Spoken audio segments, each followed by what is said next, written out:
Et à s'adapter, malgré tout, ici et là, Jean-Michel Blanquer, des classes ferment à cause de cas de Covid. À l'heure actuelle, combien de classes et peut-être même d'établissements ont été fermés en France ? Alors, il y a en métropole 12 établissements, enfin 12 structures, c'est-à-dire écoles, collèges ou lycées, qui sont fermés aujourd'hui, à rapporter aux plus de 60 000 écoles, collèges et lycées qui existent en France, donc c'est un chiffre petit. À La Réunion, nous en avons environ 10 aussi, donc en tout ça fait 22, et les protocoles à La Réunion fonctionnent bien. S'agissant des classes, c'est autour d'une centaine de classes, ça varie évidemment chaque jour, et nous déclenchons à peu près 250 protocoles par jour, c'est-à-dire 250 suspicions de Covid.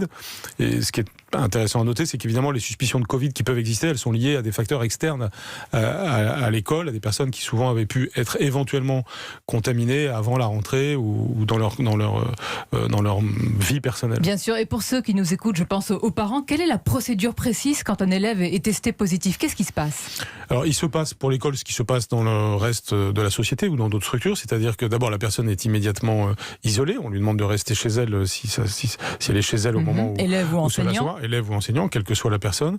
Et puis ensuite, ce sont les autorités sanitaires qui ont la main pour déclencher le protocole, et c'est ce qui s'est passé ces derniers jours à chaque fois, c'est-à-dire il y a immédiatement une investigation qui est faite pour savoir quels sont les cas contacts, les tests sont faits, et ensuite des mesures sont prises si nécessaire.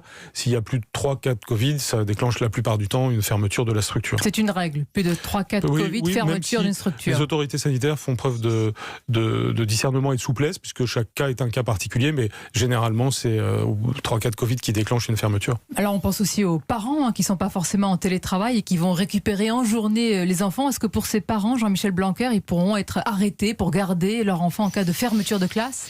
Écoutez, quand il s'agit d'un enfant, isolément, c'est ce qui s'applique, ce qui se passe de manière habituelle, de par la législation, pour avoir la possibilité de garder son enfant, mais surtout, s'il devait y avoir des phénomènes amples dans le futur, c'est-à-dire un nombre important de fermetures d'écoles, de collèges ou de lycées, on déclencherait un protocole permettant d'aider les familles si ça devait s'installer dans la durée. Concrètement, ça veut dire quoi ? Des modes de garde alternatifs ? Mon objectif, si vous voulez, c'est que tout au long de cette année 2020-2021, les familles ne soient pas perturbées dans leur vie courante, notamment le travail, par une quelconque fermeture. Mais si je vous entends bien ce matin, vous préférez qu'il y ait ces modes de garde alternatifs plutôt que des arrêts de travail et des congés payés. Tout à fait. Oui. C'est exactement ça.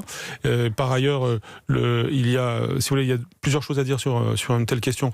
La première, c'est qu'on a un protocole de continuité pédagogique, c'est-à-dire que dès lors qu'il y a fermeture d'une classe ou d'une école, l'enfant n'est pas dans l'oisiveté. Il y a immédiatement quelque chose qui se déclenche. Ça veut dire que vous avez appris des carences d'il y a quelques semaines, quelques mois. Oui, des carences et aussi des réalisations. Oui. Bien sûr, des carences. Vous savez, sur les carences de mai-juin, j'invite chacun à faire une comparaison européenne aujourd'hui.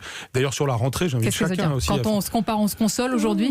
Largement. Si vous voulez, on a parlé de la rentrée tout à l'heure. Regardez les rentrées scolaires dans les autres pays.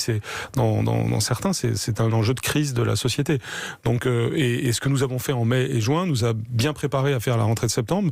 C'est pourquoi il fallait faire ce qu'on a fait, même si c'était dur.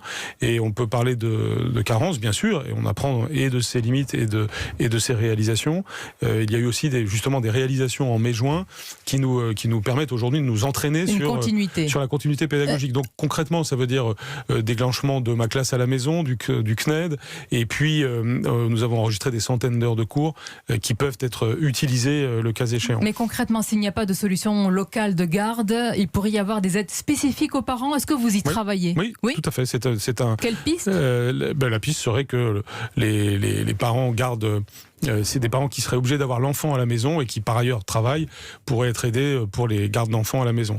Par ailleurs, nous continuons aussi à développer les dispositifs qui permettent d'accueillir les enfants dans un autre cadre et dans un cadre qui soit éducatif.